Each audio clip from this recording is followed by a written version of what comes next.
हाँ, आस्था सिंह जी बहुत ही अच्छी कलाकार, मेरी बहुत ही अच्छी दोस्त बहन, जो भी बोल लीजिए उनको, उनके साथ भी यही हुआ था। एक वीडियो के लिए उन्होंने उनको कॉल किया कि सर ये थोड़ा सा अश्लील लग रहा है, थोड़ा सा उनको हटवा दीजिए। मैं जो भी बोल रही हूँ माइक पे एकदम सच बात बोल रही हूँ।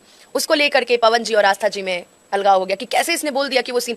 अरे सर ठीक है, कुछ सीन ऐसे होते हैं जो सामने आपके लोग नहीं बोल पाए, सीन उन्होंने किया, बट अभी वो चाह रहे हैं कि पर्दे पे ना आए, तो भाई वो भी तो एक लड़की है ना।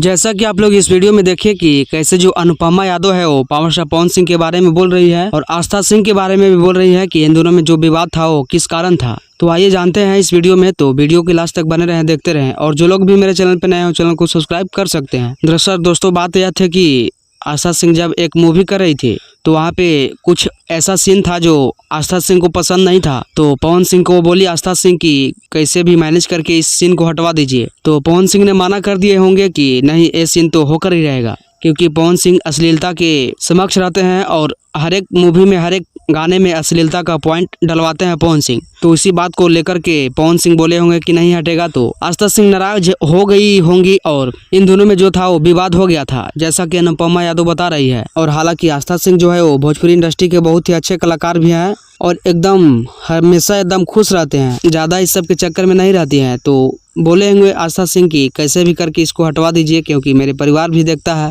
तो पवन सिंह नहीं हटवाए होंगे, तो इसी चलते विवाद हो गया होगा। तो आप सभी कमेंट करके बताइए कि क्या आस्था सिंह सही थे या गलत थे। आप लोग अपनी राय को कमेंट बॉक्स में लिखिए, बताइए। और इस चैनल पर नए हैं तो चैनल को सब्सक्राइब कर लीजिए। धन्यवाद।